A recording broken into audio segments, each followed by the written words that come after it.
Olá, eu sou Debbie Noble, sou doutora em Ciências da Linguagem pela Unisul. Eu sou Bianca Queda, doutoranda em Ciências da Linguagem pela Unisul.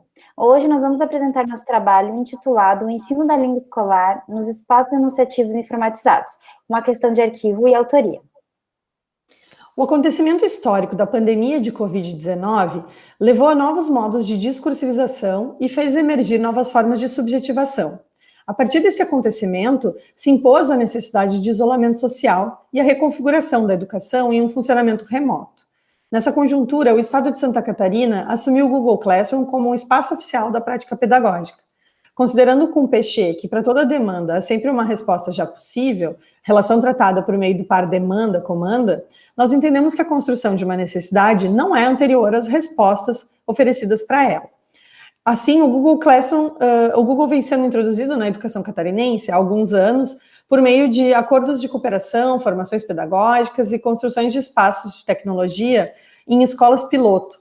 Diante disso, o nosso trabalho compreende o modo de funcionamento discursivo do ensino de língua nos espaços enunciativos informatizados, denominação dada por Galo e Silveira.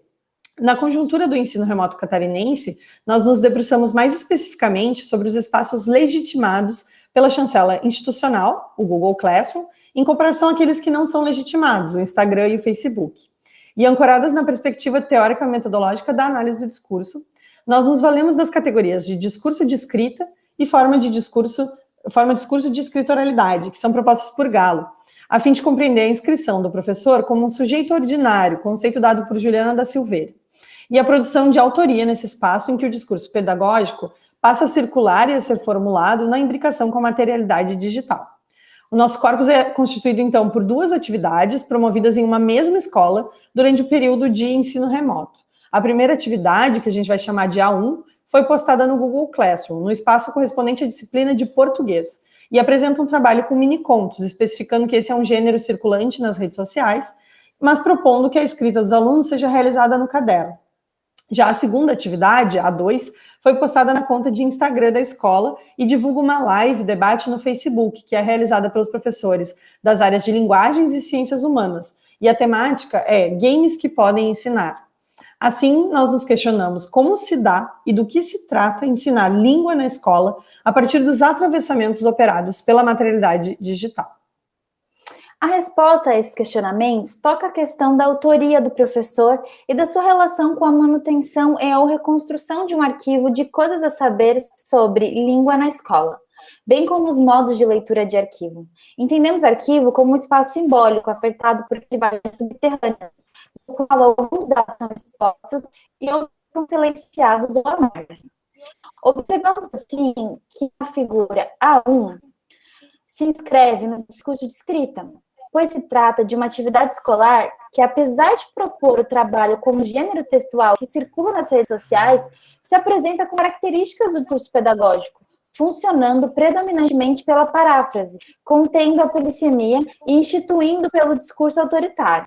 Percebemos também que o Google Classroom funciona como um simulacro do espaço escolar, e em A1 os minicontos funcionam apenas como mais um instrumento pedagógico reconhecido no campo de coisas a saber sobre a língua escolar. A captura de tela da figura 1 evidencia a configuração do espaço da sala de aula do Google Classroom e o funcionamento da prática pedagógica que acontece nesse espaço.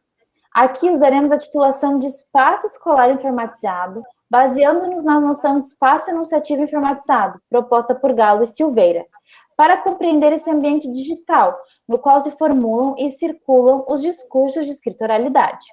O espaço escolar informatizado na figura 1 é um lugar oficial para a interação professor-aluno, determinando as atividades que devem ser postadas produzidas. Primeiramente, vamos compreender as condições de produção deste espaço. Ainda que a Secretaria de Educação de Santa Catarina determine, por via das portarias normativas, que há duas formas distintas de funcionamento do tempo escolar, síncrono e assíncrono, os momentos síncronos são raros, pois há uma dificuldade técnica dos alunos e dos docentes em realizar chamadas de vídeo. Sendo assim, as atividades avaliativas desenvolvidas é o que permite atribuir nota àquele aluno.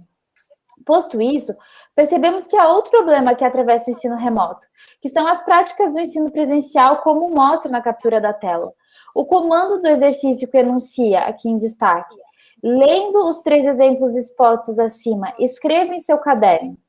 Ou seja, a folha é um objeto estranho a esse espaço informatizado, que diz respeito às tecnologias do ensino presencial, como xerox, material didático, caderno de atividades. Esta prática de folhas, cópia de textos, lista de atividades é uma prática do ensino presencial, na qual os professores distribuem os materiais na sala de aula, ou seja, faz parte do arquivo da sala de aula presencial. A ideia de trabalhar com folhas no ensino remoto é algo próprio do arquivo físico, que é legitimado pelo discurso de escrita. Um espaço digital faz relação com o discurso de escritoralidade, pois é nativo da internet, sendo as práticas próprias da construção de um arquivo digital. Passam por outros lugares, pois esses estão ligados aos bancos de dados, aos buscadores, às palavras-chave. Portanto, o que nos faz concluir de primeiro momento é que o Google Classroom está funcionando como um espaço de repositório que apenas cedia a inscrição de materiais de interação entre aluno, plataforma e plataforma.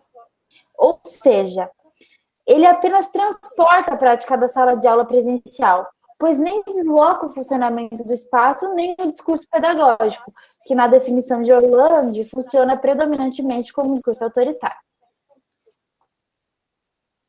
Por outro lado, a figura 2 é uma discursividade própria da internet, já que se trata de um tipo de texto, a live, que circula nos espaços enunciativos informatizados, sendo formulado, então, nessa esfera, ou seja, é uma discursividade própria da ordem da escrita oralidade. Sabemos que incide em processos de mediatização, principalmente sobre os discursos formulados nesses espaços.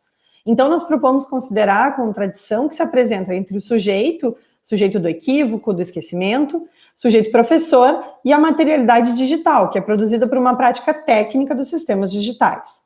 O que nós percebemos na figura 2 é a forte presença da escola nos espaços enunciativos informatizados, tendo em vista que postagem chama a comunidade escolar de modo geral pela plataforma do Instagram para uma transmissão ao vivo que vai acontecer no Facebook.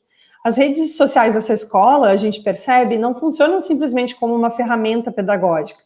Por causa disso, porque pela via de cada rede social, a postagem e o conteúdo apresenta um discurso próprio. Por exemplo, transmissão ao vivo no Facebook é anunciado como mais uma proposta de ensino-aprendizagem, sendo possível perceber, então, um modo de funcionamento das práticas pedagógicas escolares.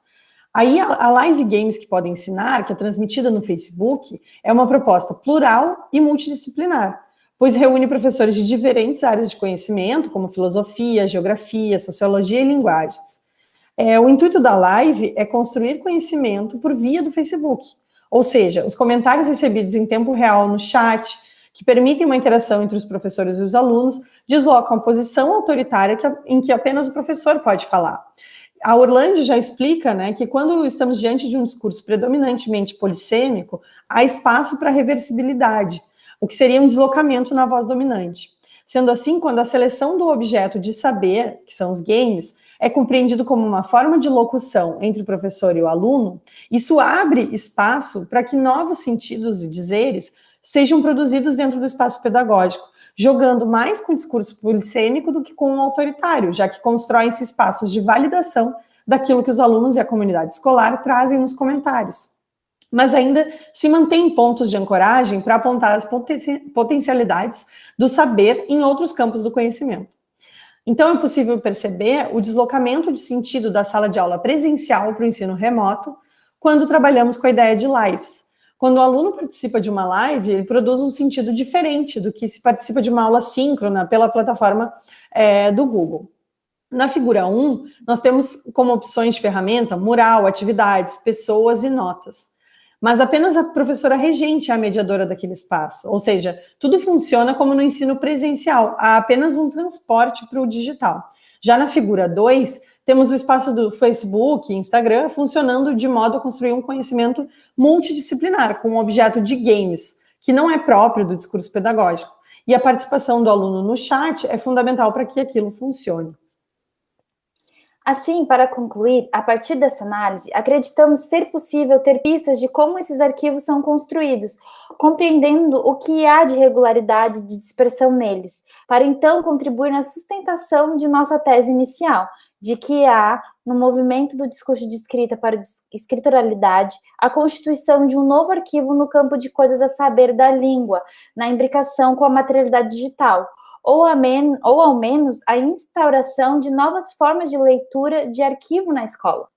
Quando pensamos na possibilidade de um novo arquivo produzido pela nova forma de produção do conhecimento, na relação entre aluno e professor no ensino remoto, não estamos pensando apenas na ferramenta tecnológica, enquanto reprodução da sala de aula física, mas sim nos sentidos que extrapolam os limites da plataforma virtual, instituindo-se fora da web, onde encontra sua pertinência, demanda-comanda. Para Pechet, é nessa relação língua-discursividade que está o ponto central na leitura de arquivo. Assim, percebemos o arquivo enquanto sustentação de uma discursividade afetada pela materialidade da língua da história e, mais especificamente, no caso do ensino remoto, da materialidade digital. Muito obrigada.